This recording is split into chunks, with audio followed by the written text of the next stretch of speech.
हमारी संस्कृति, हमारे संस्कार सदा रहें हमारे साथ। सब्सक्राइब करें तिलक।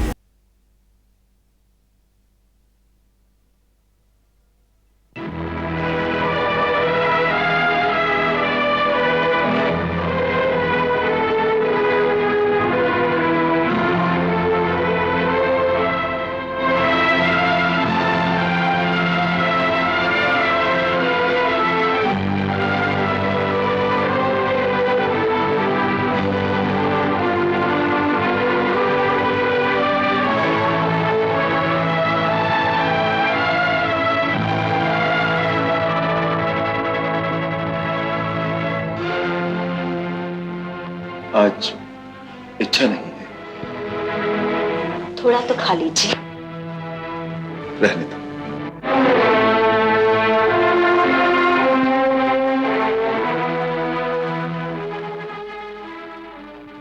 ऐसा लगता है किसी चिंता में है आप।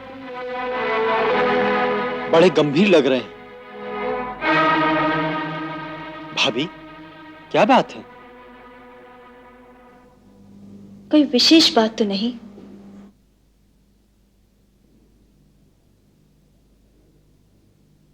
जो राजा बनता है उसके सिर पर सर्वदा कोई विशेष बोझ होता ही है। तुमने सच कहा भरत। राजा के सर पर इतना बोझ होता है कि कभी कभी उठाना दुष्कर हो जाता है। मैं तो कभी यह भी सोचता हूं कि तुम में से किसी एक को ये राज्य सौंपकर स्वयं सीता के साथ वन में जाकर तपस्या करो।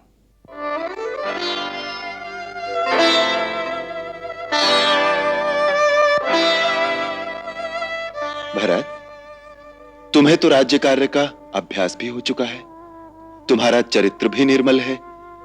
तुम ही राजगद्दी संभाल लो तो अच्छा हो।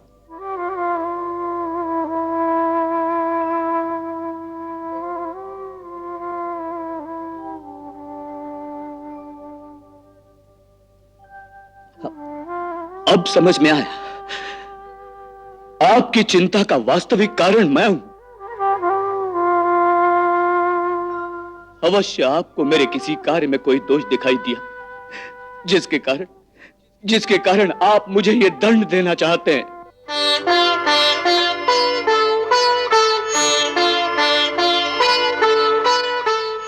माता कैकेयी की एक भूल के कारण यह राज्य मेरे लिए कलंक का कारण बन गया था। फिर भी चित्रकूट में आपकी आज्ञा मानकर 14 वर्ष तक यह कलंक अपने माथे पर लेकर मैं जिया हूं।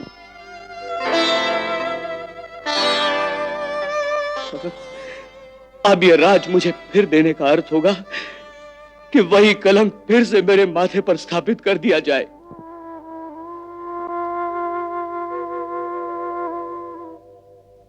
नहीं, मैं आत्महत्या कर लूंगा, परंतु यह कलंक फिर से अपने माथे पर नहीं लगने दूंगा।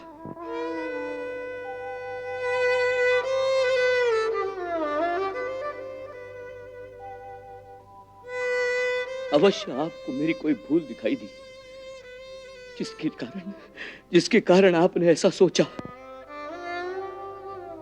महाराज, मेरी जो भी भूल हो उसे क्षमा कर दें, परंतु मेरे लिए ऐसा ना सोचे।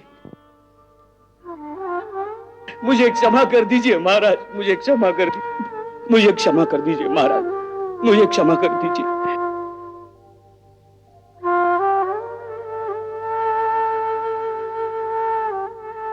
नहीं भरत, अरे पगले, मैं तो इसलिए कह रहा हूं कि मैं थक गया हूं। जिस दिन श्री राम थक जाएंगे उस दिन सूर्य और चंद्र भी थक जाएंगे।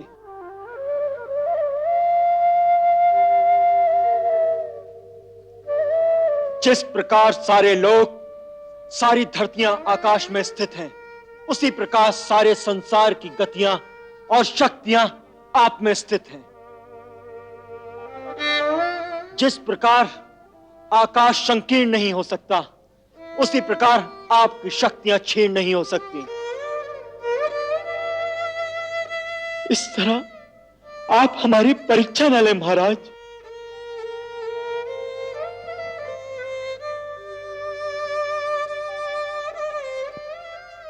भैया, हमारा जन्म ही आपकी सेवा के लिए हुआ है। हमारा स्थान अपने चरणों में ही रहने दीजिए।